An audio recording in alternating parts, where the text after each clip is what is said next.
எல்லோருக்கும் வணக்கம். Welcome to Fathima சமையல் விலாக்ஸ். இன்றைக்கி நம்ம வீடியோவில் என்ன பார்க்க போகிறோம் அப்படின்னா, ஒரு ஸ்வீட் ரெசிபி தாங்க. சேமியா கேசரின்னு சொல்லலாம், இது வந்து இனிப்பு சேமியான்னு சொல்லலாம். வெரி டேஸ்டியாக எப்படி செய்யறதுன்னு பார்க்கலாம் வாங்க. அதுக்கு முன்னால் ஃபாத்திமா சமையல் விலாக்ஸை சப்ஸ்கிரைப் பண்ணாதவங்க ப்ளீஸ் சப்ஸ்கிரைப் பண்ணுங்கள். பெல் ஐக்கானை கிளிக் பண்ணிக்கோங்க. ஆல்ங்கிற ஆப்ஷன் வரும். அப்போ தான் அடுத்தடுத்து போடுற வீடியோ உங்களுக்கு அப்டேட்டாக வந்துகிட்டே இருக்கும். இப்போ வாங்க வீடியோக்குள்ளே போகலாம்.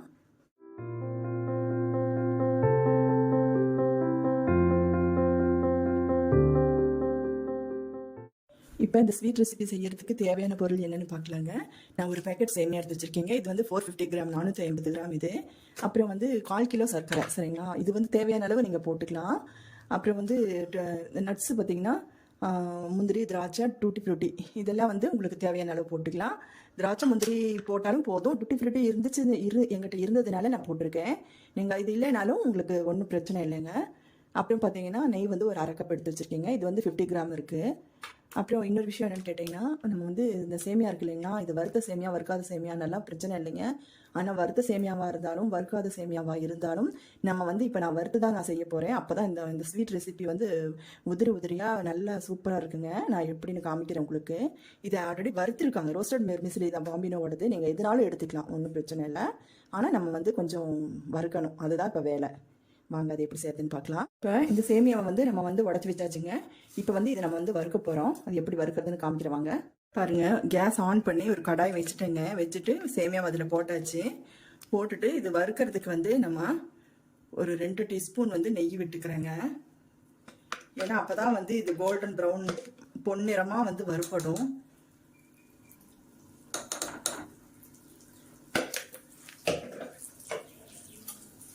நீங்கள் வந்து நெய் வேணாலும் போட்டுக்கலாம், இல்லை வந்து நம்ம ஆயில் வந்து ஊற்றிக்கலாம். ஆனால் கடலெண்ணெய் வந்து இதுக்கு ஊற்றக்கூடாதுங்க. கடலெண்ணெய் சேர்த்தாக்கா கடலெண்ணெய் வாசம் அடிக்கும்.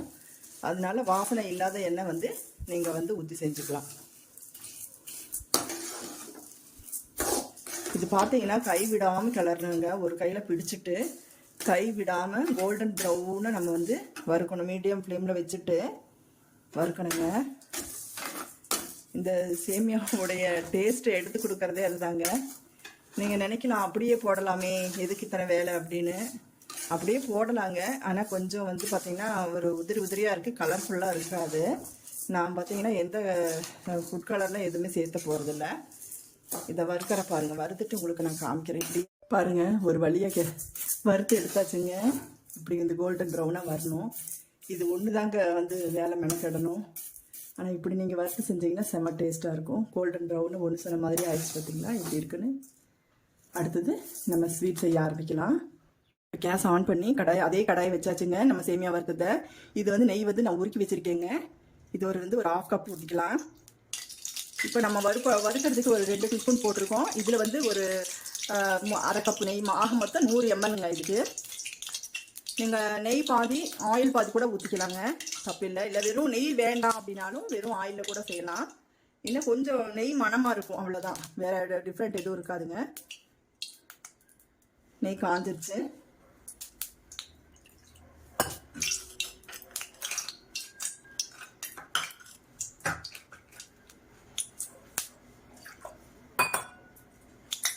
அடுத்து பாருங்கள், நான் வந்து முந்திரி வந்து வாஷ் பண்ணி வச்சுருக்கேன். இதில் முந்திரி வாஷ் பண்ணி வச்சுருக்கேன். அதை வந்து போட்டுக்கலாங்க.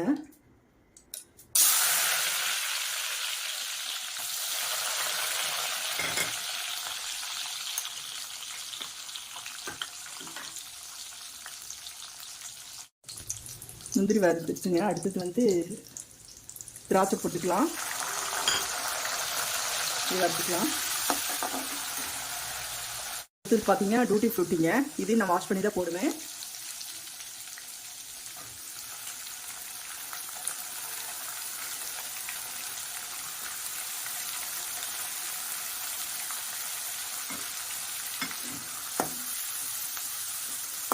ஏலக்காய் பார்த்தீங்கன்னாக்கா, ஏலக்காய் உங்கள்கிட்ட ஏலக்காய் தூள் இருந்துச்சுன்னா நீங்கள் வந்து லாஸ்ட்டில் போட்டுக்கலாம். அப்படி தூள் இல்லை அப்படின்னாக்கா நீங்கள் தட்டி இது கூடயே நீங்கள் வந்து சேர்த்துக்கலாங்க. எங்கிட்ட வந்து ஏலக்காய் பொடி வந்து நான் பொடி பண்ணி வச்சுருக்கேன். அதனால வந்து நான் அப்புறமா தான் போட போகிறேன்.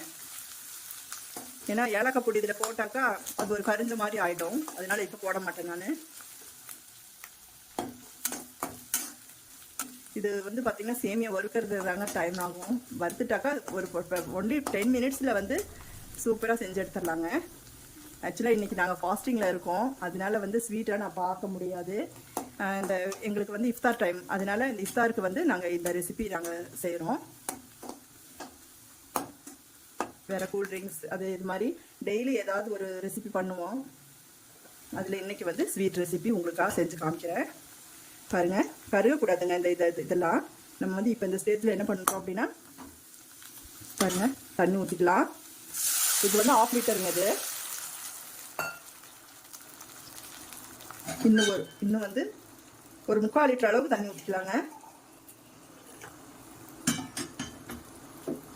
பாருங்க, இந்த செம்பில் வந்து 1.5 செம்பு அளவுக்கு, அதாவது 3/4 லிட்டர். 1/2 கிலோ சேமியான்னு வச்சுக்கோங்களேன். நான் 450 கிராம், அதுக்கு வந்து 3/4 லிட்டர் அளவுக்கு தண்ணி. இதுதான் மெஷர்மெண்ட்டு. சுகர் வந்து நம்ம அப்புறம் தான் போட போகிறோம். பாருங்கள், கொதி வந்துருச்சு. இப்போ வந்து நான் ஏலக்காய் பொடி போட்டுக்கிறேங்க. கொஞ்சம் ஒரு சின்ன குட்டி டீஸ்பூனில் 1 டீஸ்பூன் போட்டிருக்கேன். நீங்கள் தட்டி போடுற மாதிரி இருந்துச்சுன்னா ஒரு 4 ஏலக்காய் போட்டுக்கோங்க. இப்போ கொதி வருது, இதில் இருக்கிறது இப்படி போட்டுக்கலாம்.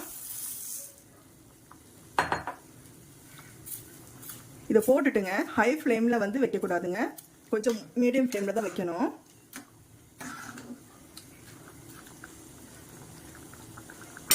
ரொம்ப கிண்டணும்னு அவசியம் இல்லை. இது இப்படி போட்டுட்டுங்க நம்ம மீடியம் ஃப்ளேமில் வந்து வச்சுக்கலாம்.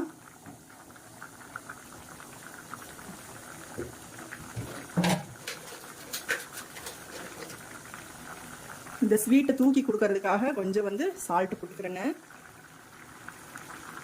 சுகர் வந்து ஒரு 2 நிமிஷம் ஆகட்டும். கொஞ்சம் ட்ரை ஆனோன்னு சுகர் போட்டுக்கலாங்க.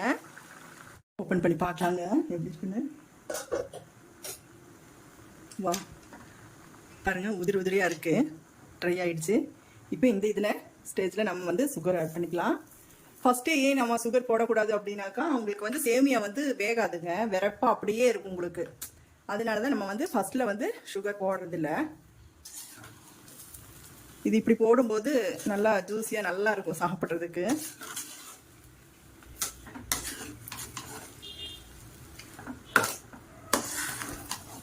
ஏன்னா இப்போ நம்ம சுகர் போடும்போது அதில் வந்து தண்ணி விடுங்க. இது அப்படியே ஒரு மூடி போட்டு ஒரு 10 நிமிஷம் அப்படியே வந்து நீங்கள் லோ ஃப்ளேமில் வச்சாலும் சரி, அல்லது வந்து தோசைக்கல் இருக்கு இல்லைங்களா, தோசை தவா வேஸ்டேஜ் நம்ம பிரியாணியெல்லாம் செய்யும்போது வைக்குவோம் இல்லைங்களா, அந்த மாதிரி தவா மேலே எடுத்து வச்சாலும் ஓகேங்க. ஒரு 10 நிமிஷம் அப்படியே எடுத்து வச்சுருவோம். அப்புறம் ஓப்பன் பண்ணி பார்த்துக்கலாம். ஏன்னா சுகர் மட்டும் நான் வந்து பார்க்க முடியாது, எங்களுக்கு சரியாக இருக்கும்னு நினைக்கிறேன். ஏன்னா ஃபாஸ்டிங்கில் இருக்கிறனால நான் வந்து அந்த ஸ்வீட் இதெல்லாம் பார்க்க முடியாது. ஆனால் நமக்கு செஞ்ச அனுபவம் இருக்கிறனால கரெக்டாக இருக்குங்க. நீங்கள் என்ன பண்ணலாம் அப்படின்னா, 10 நீங்கள் கூட ஆட் பண்ணிக்கலாம். இது பார்த்தீங்கன்னா 1/2 கிலோ 450 கிராமுக்கு வந்து 1/4 கிலோ சுகர் போட்டிருக்கேங்க. எங்களுக்கு இது போதுமான அளவு. நீங்கள் கூட போடுறதா இருந்தாலும் போட்டுக்கலாம், குறைச்சி போடுறதா இருந்தாலும் போட்டுக்கலாம். இப்போ வந்து இது மூடி போட்டுருவோம். பாருங்கள், அருமையான ஒரு சேமியா செஞ்சாச்சுங்க. இது பார்த்தீங்கன்னாக்கா நாங்கள் இஃப்தாருக்கு, அதாவது நோன்பு நாங்கள் இருக்கோம் இல்லைங்களா, அதுக்காக நான் செஞ்சேங்க. நான் போட்டிருக்கிற ஸ்வீட்டு இது எல்லாமே கரெக்டாக இருக்குன்னு நினைக்கிறேன். கரெக்டாக இருக்குங்க. நாங்கள் நோன்பு திறந்துட்டு தான் நாங்கள் சாப்பிடுவோம். நீங்கள் இதே அளவில் நீங்கள் செஞ்சு பாருங்கள், செம்மையாக இருக்குங்க.